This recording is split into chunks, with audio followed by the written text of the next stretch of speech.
के प्रारंभ में तुम्हें जो 7 क्वेश्चन मिलेंगे, पहले ऑब्जेक्टिव क्वेश्चन होंगे ना T1 फॉर्स वाले, इसमें तो मैं इसे इसी प्रकार के तुमको क्वेश्चन मिलेंगे। वाक्य होगा एक है, फिर 4 ऑप्शन होंगे, कौन सही होगा उसी में है, उसी प्रकार के वाक्य हैं।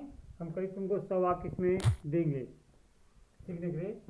The method of teaching is based on, कहते हैं टीचिंग का जो तरीका होता है आधारित किस पर होता है?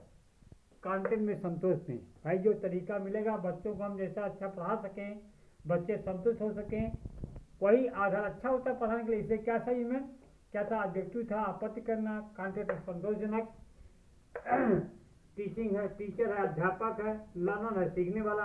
तो इनमें सही कौन ऑप्शन होगा तुम्हारा? कंटेंट। ठीक। अगला है the objective of teaching are achieved by, कहते हैं जो पढ़ाने की जो ऑब्जेक्टिव मतलब ऑब्जेक्टिव जो क्रियाएं हैं प्राप्त होती हैं, किससे प्राप्त होती हैं?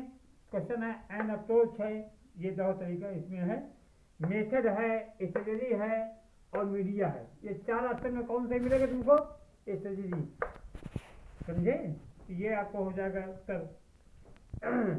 अप्रोच तो जानते हो क्या होता है? जो पढ़ाना होता है, जो पढ़ा रहे हैं।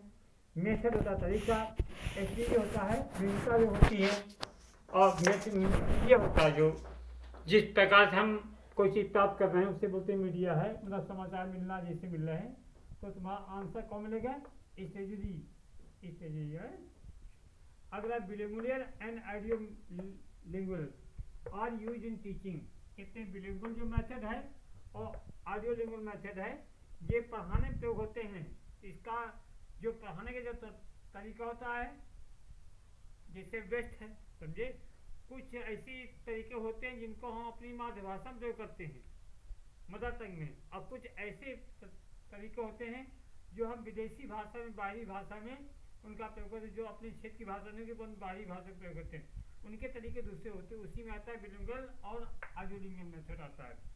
तो पहला ऑप्शन था मदर टंग मातृभाषा, सेकेंड लैंग्वेज दूसरी भाषा, फर्स्ट लैंग्वेज पहली भाषा, ना भी इसमें कोई नहीं। तो आंसर कौन रहेगा? Second language. जो बिलिंगुअल मेथड और ऑडियो लिंगुअल मेथड जो प्रयोग होते हैं उनके लिए उनमें कौन सा मेथड चलता है? हमारा सेकेंड लैंग्वेज मेथड चलता है, समझे?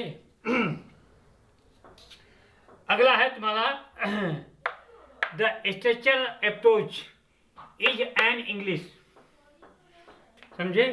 तो इसमें कहते हैं जो स्ट्रक्चर होता है ना कि सांचा या कोई भाव होता है, तो स्ट्रक्चर अप्रोच है जो पढ़ाने का तरीका होता है, प्रारूप होता है।